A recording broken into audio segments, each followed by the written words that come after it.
Game started. Okay, Bena Mocara. Bena Mocara from Spain. España. Okay, let's try knight of 6, see what happens. Against d4. Oh, he plays knight f3. That's a some sort of anti-Nimzo system, anti-King's Indian system. Okay, so he's got a London system here. The bishop.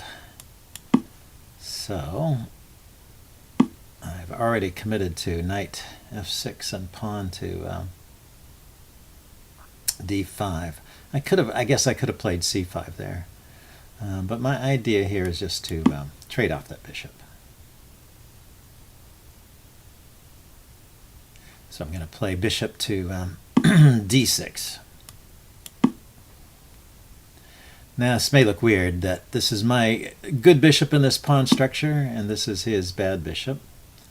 But his bishop is outside the pawn chain, so it's actually doing useful work.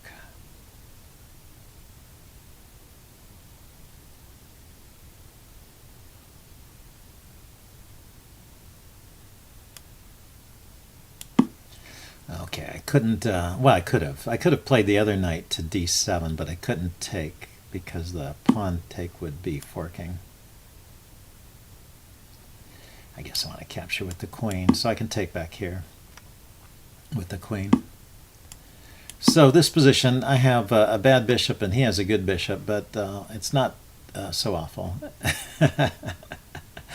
Pretty even. Maybe I have a slight edge in development with my queen out and I'm ready to castle.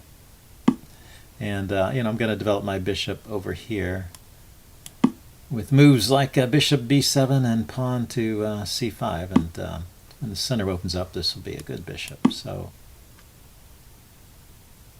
that's my plan. Maybe knight d7 and pawn to c5, yeah. So I can take back. He wants to put his pawn on... Does he really want to put his pawn there? His knight. Does he want to put his knight on e5 again? I've kind of stopped it by putting my knight here on d7. Maybe I should play rook to c8 before pushing c5. Keep the knight looking at this square on e5 so his knight doesn't show up there. And that means I'm castling kingside, but I was planning to anyway. Just hadn't seen the necessity to castle yet.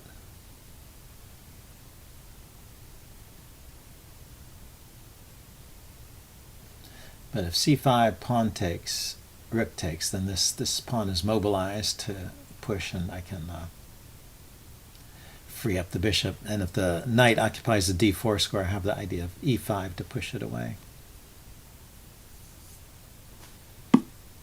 So he castles. Yeah, let's go ahead with c5. And he doesn't take. Yeah, he keeps the center solid.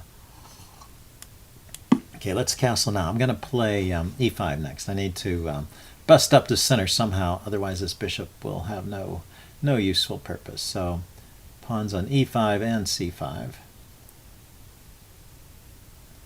Something should happen in the center, although maybe we'll get a totally isolated central pawn there. But I think he needs to do something because I'm threatening to push e4 here and fork the bishop and the knight. So he takes. That's what I wanted to see. And now this pawn here on d5 is free to push on to d4 and liberate my bishop. So that's how a bad bishop becomes a good bishop. And then queen to queen g5, pawn d4, and I'm threatening on g7. I kind of stops that idea. But that created a weakness on on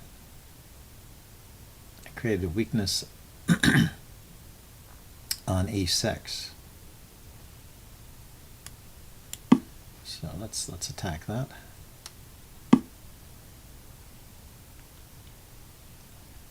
Now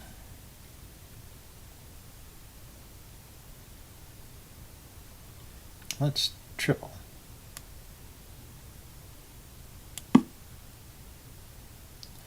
Rook c7 to e7 is the idea, getting a battery going on the e file, and then pushing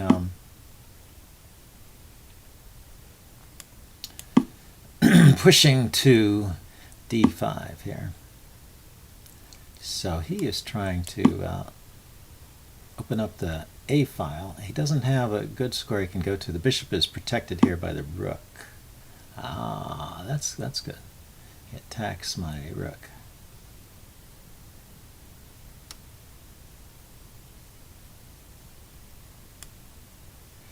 Okay, let's go there. Got to get off the light square. Now, the bishop is pinned. Not really. The bishop could move because the rook is defended. What I want to play is maybe queen here. Queen g5, pawn d5. And then bishop takes on f3, pawn d4. If I play pawn d4 now, he can't take with the e-pawn. He could take with the... yeah, let's consider pawn d4. So he takes with the c-pawn. I take back. Queen takes, he can't take. Yeah, there's a pin here. So this e-pawn is pinned because I'm attacking the rook.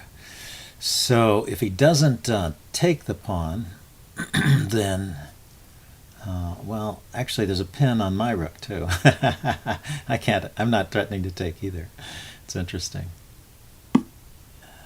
So I can't take here. Yeah, that's too bad.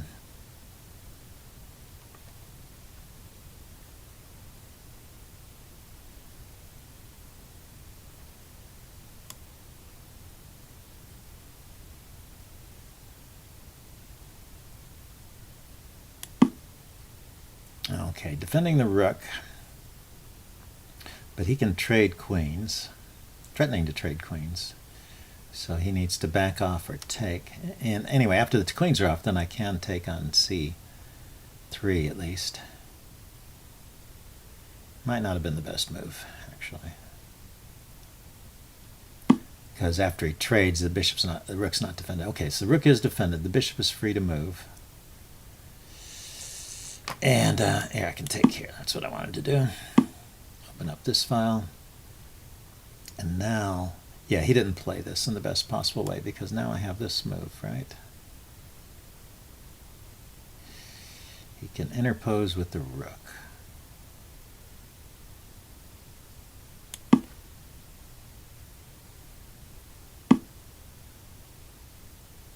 Or he can allow checkmate. Checkmate. Okay, well that was kind of a short game, but we'll do some commentary. I think there's a couple interesting moments there. I may have messed up in a few places. So anyway, see you guys later. Bye.